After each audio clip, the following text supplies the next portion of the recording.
So guys आज से मैं chainsaw man crossover with jujutsu Kaisen की एक fan fiction novel series start करने वाला हूँ जो कि 7 से 8 एपिसोड की होने वाली है एंड ये उसका फर्स्ट एपिसोड है। सो बिना देरी के करते वीडियो को स्टार्ट। अभी हमें बताया जा रहा है कि हमारा इतादोरी, हमारी नोबारा एंड हमारा मिगोमी आंट one of the best jujutsu sorcerers, लेकिन जुजुत्सु सॉर्सरर्स की शॉर्टेज के कारण इन लोगों को बार बार मिशंस पे भेजते थे कर्सिस को मारने के लिए।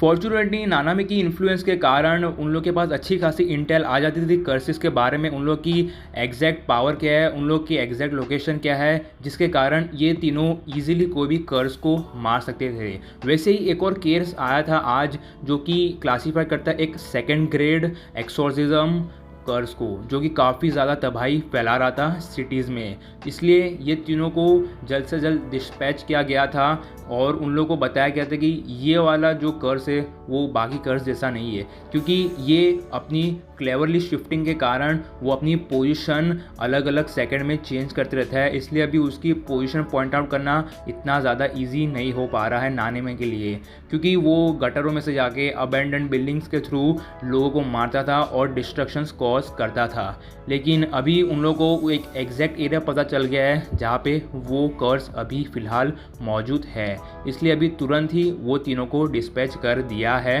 नानेमी ने। और निकलने से पहले नानेमी उन तीनों को वार्न करते हैं कि अगर तुम्हें कोई भी ट्रबल हो तो प्लीज़ मुझे एक बार कॉल ज़रूर कर देना।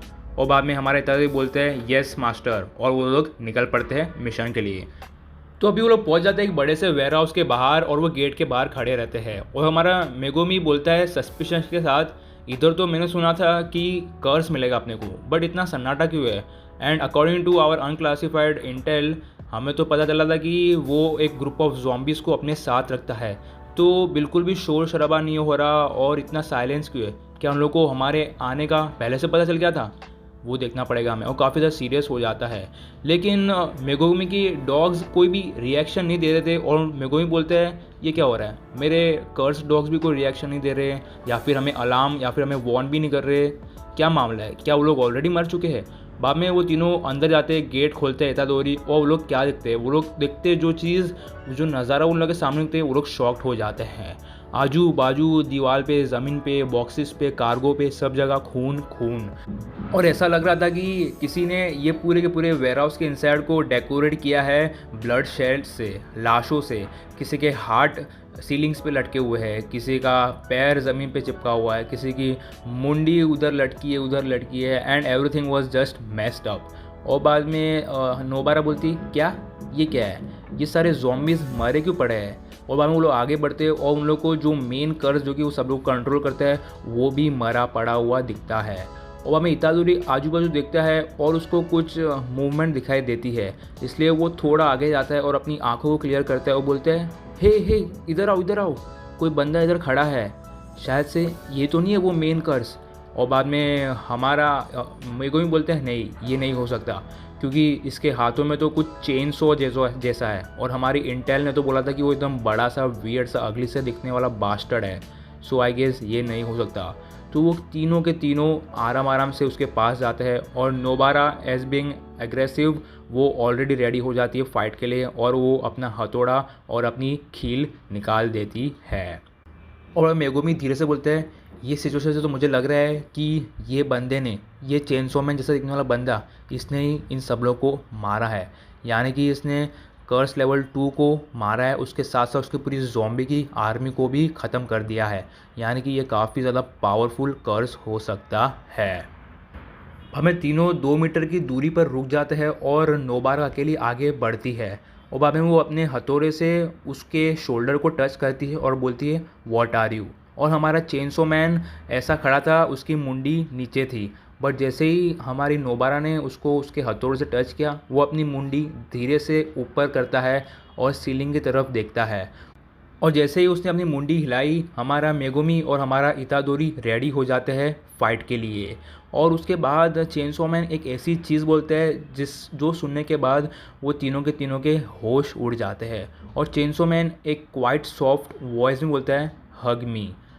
और ये सुनने के बाद वो तीनों के तीनों एक दूसरे की तरफ देखते हैं एकदम एस्टाउंड होके, और बाद में नोबारा बोलती है ओके, और नोबारा उसको हक करने जाने वाले होते हैं, बट मेगोमी उसको पीछे पुल आउट कर लेता है और बोलता है क्या करिए, पागल है क्या, ये उसका कोई प्लान हो सकता है।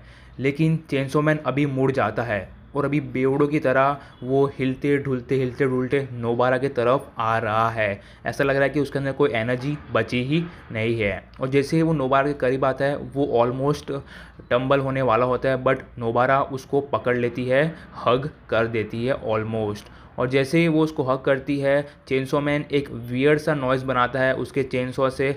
और जैसे ही ये नॉइज़ आता है नोबारा अलर्ट हो जाती है और बोलती है अगर इसने कुछ भी अभी अटैक किया मैं तो रेडी हूँ, मैं ये चेनसो मैन को मार डालूंगी।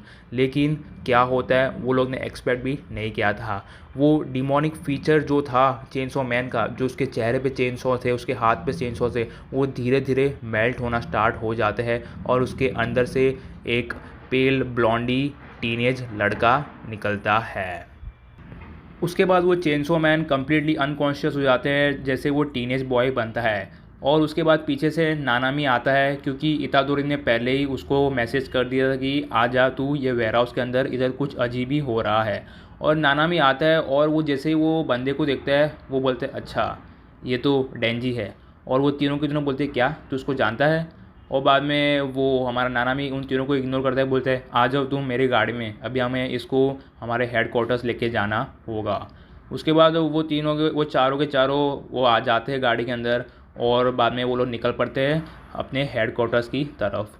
और गाड़ी के दौरान भी हमारा डेंजी वो सोए रहता है और सोते सोते वो बोलता है मुझे भूख लगी है, खाना खाना खाना करता है।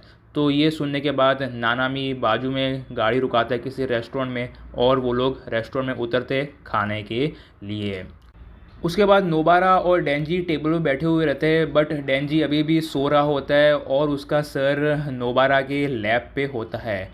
बट अचानक से डेंजी अपनी आंखें खोलता है और उसको कुछ ब्लरी ब्लरी सा दिखता है और वो ऑलमोस्ट गिरने वाला होता है टेबल से, क्योंकि उसको पता नहीं था कि वो लेटा हुआ है। और जैसे वो उठा वो अनकॉन्शियस भी था तो उसको स्टेबिलिटी अपने आप को स्टेबल कर नहीं पाया, तो वो ऑलमोस्ट टर्न अराउंड होकर टेबल से गिरने वाला होता है। लेकिन उसने दो चीज़ ऐसी पकड़ ली जिसके कारण वो गिरने से बच गया, और वो दो चीज़ नोबारा के बूब्स थे। और जैसे ही उसने वो पकड़ा वो उसकी आंखें कम्प्लीटली क्लियर हो गई और उसको सब कुछ क्लियरली दिखने लगा। और बाद में जैसे उसने वो पकड़ा नोबारा उसको एकदम गुस्से से एकदम रेज से देख रही थी, और उसका गुस्सा दिखने के बाद डेंजी कम्प्लीटली डर गया था और ये डर के कारण वो अपनी अनकॉन्शियसनेस अपनी वीकनेस सब भूल गया और वो एकदम से बैठ गया। और बाद में नोबारा कुछ बोलती नहीं है लेकिन वो एकदम गुस्से से डेंजी की तरफ देखती है। और बाद में डेंजी अपना सर खुजला के बोलता है सॉरी मैंने पर्पसली नहीं किया था। और बाद में हमारी नोबारा कुछ रिप्लाई देती नहीं है, बट लेकिन वो उसको एकदम ग्लेयर देती है ऐसा जैसे कि डेंजी वो ग्लेयर देखने से ही वो मर जाएगा। और बाद में डेंजी बोलते हैं मैंने सॉरी बोला ना, इज़ दैट नॉट इनफ, क्या तुझे अभी मैं कैश दूँ। और नोबारा अपने लेग्स को फोल्ड करती है और अपने आर्म्स को भी फोल्ड करती है अपनी ब्रेस्ट की उधर, और वो बोलती है डेंजी को क्या तुझे लगता है तू मुझे रिश्वत देगा और मैं तुझे माफ़ कर दूँगी। और तुझे एक चीज़ बता दूँ जो कि प्रैक्टिकल चीज़ है कि तुझे अपोलोजाइज़ करना है तो तुझे ऐसी चीज़ ऑफ़र करनी चाहिए जो तेरे पास है, ऐसी चीज़ बिल्कुल भी ऑफ़र नहीं करनी चाहिए कि तेरे पास नहीं हो, और हमें मालूम है कि तेरे पास एक फूटी कौड़ी भी नहीं है। और बाद में डेंजी थोड़ा उदास होकर बोलता है बट मेरे पास कुछ भी नहीं है, रियली कुछ भी नहीं है। और बाद में नोबारा बोलती है यू हैव योर सॉसेज। और बाद में डेंजी बोलते हैं क्या, जोर से सॉसेज, उसकी आँखें एकदम वाइड ओपन हो जाती है। और बाद में नोबारा अपनी उंगलियों से इशारा करती है टेबल के ऊपर जो सॉसेज पड़ा है उसके खाने वाला। और बाद में डेंजी बोलते हैं अच्छा वो वाला सॉसेज, मुझे तो कुछ और ही लगा था। हुआ में वो सॉसेज दिखने के बाद हमारा डेंजी भी शॉक्ड हो जाते हैं, बोलते क्या खाना खाना, मैंने एक हफ्ते से खाना देखा ही नहीं है। और बाद में हमारे नोबारा बोलते हैं चल चल तू खा ले, मुझे नहीं खाना है। और बाद में वो पागल की तरह अपने मुंह में शोव करता है वो सॉसेज और जो भी नूडल्स जो भी यूडॉन पड़े थे, और चिल्ला के बोलता है टेस्टी टेस्टी। और सारे के सारे रेस्टोरेंट वाले जो कस्टमर्स है वो उन लोगों की तरफ देखते हैं। उसके बाद हमारा इतादोरी और मिगोमी आते हैं वो तीनों का खाना लेके हुए, और बाद में वो लोग भी खाने लग जाते हैं। और हमें इतादोरी बोलता है ये खाना इतना भी अच्छा नहीं है जितना एक्सप्रेसिव वे में ये डेंजी बोलता है, लगता है इसने कभी गुड फूड टेस्ट ही नहीं किया है। चलो हम जैसे टोक्यो जाएंगे उसको हम अपनी स्पेशल जगह पे लेके जाएंगे और उसको उसका खाना टेस्ट करवाएंगे। और बाद में जैसे ये चीज़ डेंजी सुनता है और वो अपने दिमाग में वंडर करने लगता है कि अगर मैं और ये लड़की साथ में जाएगी तो ये डेट कहलाएगा, नहीं